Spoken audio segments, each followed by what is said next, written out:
Dans la grande majorité des cas, les futurs retraités attendent d'obtenir le taux plein pour partir en retraite. La majorité a-t-elle raison? Le taux plein, est-ce vraiment le Graal à atteindre et que perd-on si l'on part en retraite avec une décote? Qu'est-ce que le taux plein? Comment l'obtenir? Que vous rapporte-t-il vraiment sur le plan financier? Je vous explique tout ça dans cette vidéo entièrement gratuite. Alors pour me soutenir et si vous appréciez ce contenu, n'oubliez pas, c'est très important pour moi, likez cette vidéo, abonnez-vous à ma chaîne et partagez ce contenu à au moins une personne de votre entourage qui pourrait être elle aussi intéressée par la préparation de sa future retraite. On se retrouve juste après ça.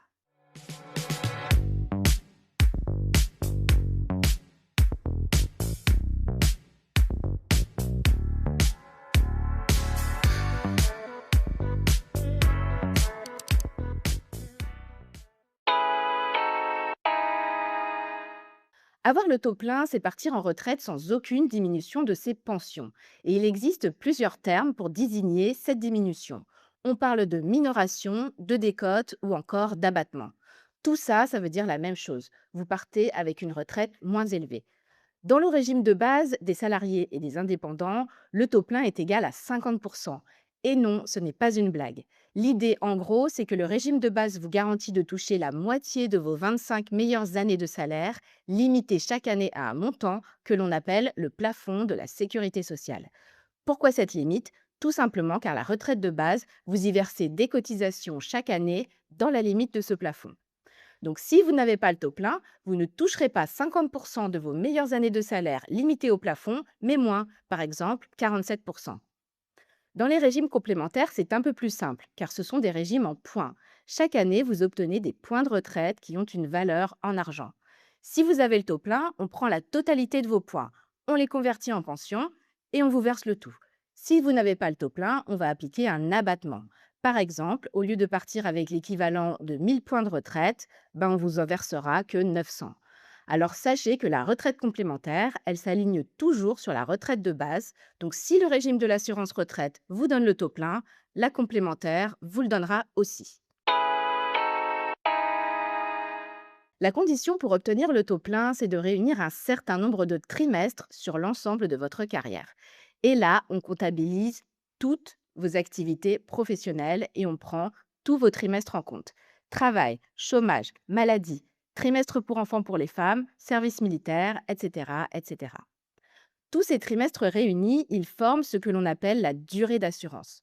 Pour partir à taux plein, il faut donc avoir obtenu au moment de votre départ les quotas que vous voyez dans ce tableau et qui dépendent de votre date de naissance.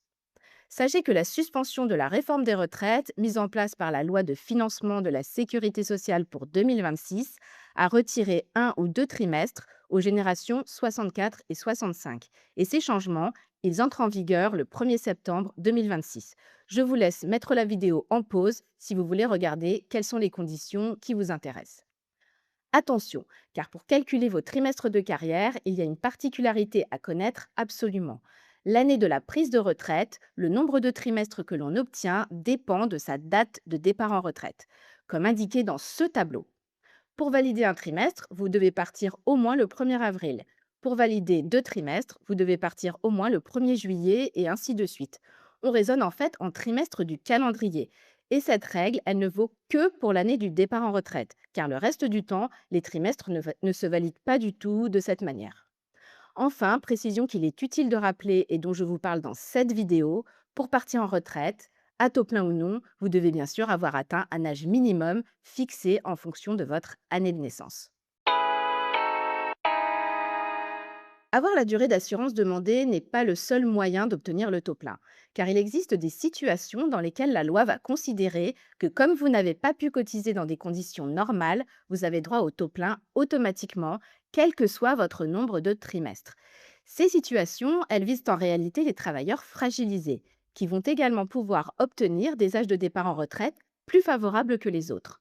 Dans cette vidéo, je vous détaille les principaux dispositifs qui vous permettent d'obtenir le taux plein automatique, quelle que soit votre durée de carrière. Retraite au titre de l'inaptitude, retraite anticipée au titre du handicap et également la retraite pour incapacité permanente. J'ajoute une précision sur la carrière longue. Elle vous permet de partir plus tôt et vous permet d'avoir le taux plein mécaniquement, puisque l'une des conditions pour partir en carrière longue, c'est d'avoir tous ces trimestres.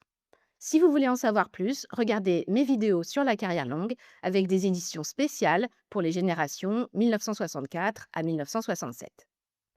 La toute dernière exception pour partir à taux plein sans avoir réuni le nombre de trimestres demandés, c'est d'avoir 67 ans. Et oui, en France, si vous partez en retraite à 67 ans, vous obtenez obligatoirement le taux plein. On dit d'ailleurs que 67 ans est l'âge du taux plein automatique.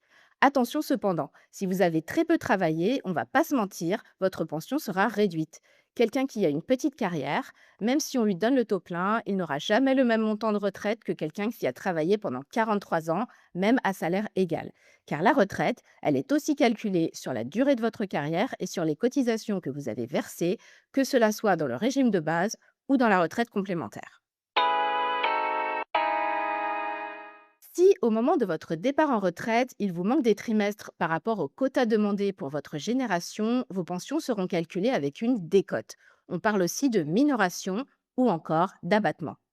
Alors cette décote, elle est définitive et irréversible. Même si vous atteignez l'âge de 67 ans, on ne recalculera jamais votre retraite à taux plein. La décote se calcule en fonction de votre nombre de trimestres manquants. Prenons un exemple car cela sera plus facile à comprendre. Imaginons une personne née en 1969 qui décide de partir en retraite à 64 ans car c'est son âge minimum de départ. Sauf qu'à cette date, elle ne réunit que 168 trimestres sur les 172 demandés. Il lui manque donc 4 trimestres. Dans le régime de base des salariés et des indépendants, la décote va venir diminuer le taux de la retraite. À taux plein, on vous donne 50% de vos 25 meilleures années, limitées au plafond. Avec une décote, on va faire baisser ce taux de 50% et on va le faire baisser de 0,625 par trimestre manquant. 4 trimestres manquants, ça donne donc 2,5. Le taux de la pension de base sera donc de 47,5% pour 4 trimestres manquants. Dans les régimes complémentaires en points, la règle est différente. On applique une réduction sur la totalité des points. Dans le régime Agir Carco et dans le régime complémentaire des indépendants, on vous retire à peu près 1% par trimestre manquant. S'il vous manque 4 trimestres, on va donc vous verser 96% de votre retraite. Bon, la décote, c'est un sujet assez technique et je ne peux pas tout vous expliquer dans cette vidéo car sinon je vais vous perdre. Mais sachez qu'il existe quand même des limites pour ne pas vous retrouver avec une pension à zéro si jamais il vous manque beaucoup de trimestres.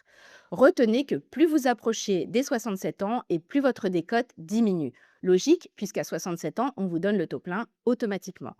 Donc, par exemple, si vous partez à 66 ans et qu'il vous manque 100 trimestres, comme vous êtes à une année, soit 4 trimestres de vos 67 ans, on vous cotera au maximum 4 trimestres de décote, même s'il vous manque ces 100 trimestres. Et ce système de limitation de la décote en fonction de l'âge, il est aussi valable dans les régimes complémentaires.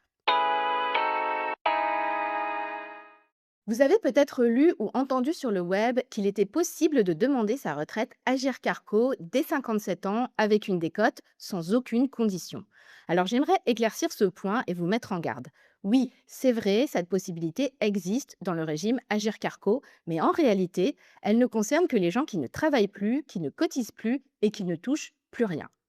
Si vous travaillez toujours, vous ne pouvez pas demander votre retraite Agir Carco à 57 ans avec des cotes, car c'est interdit. En France, depuis 2015, on doit cesser son activité pour prendre sa retraite. Sinon, ça s'appelle un cumul emploi-retraite et c'est réglementé. D'ailleurs, les salariés qui veulent faire un cumul, ils sont obligés de cesser leur activité, même s'ils veulent reprendre un travail le lendemain de leur prise de retraite. Il faut une rupture du contrat de travail et un nouveau contrat, même s'il démarre le lendemain. Donc, vous ne pouvez pas continuer à travailler et cotiser au régime de base comme si de rien n'était et toucher votre complémentaire à côté. Ça n'existe pas. Donc, attention, ne faites pas de bêtises. Car si la caisse Agir Carco n'est pas vigilante et qu'elle liquide votre pension, elle va ensuite s'apercevoir que vous continuez à travailler et elle va vous demander si vous avez cessé votre activité à un moment donné. Et comme ça n'est pas le cas, vous allez devoir rembourser tout ce qu'elle vous a versé. Et même si cela a été considéré comme un cumul, il y a des règles à suivre et des limites de revenus à ne pas dépasser. Bon, et puis en dehors de ça, si vous demandez votre Agir Carco à 57 ans, vous avez une décote définitive très pénalisante. Par exemple, à 57 ans, on vous verse 43% seulement de votre pension, soit moins de la moitié.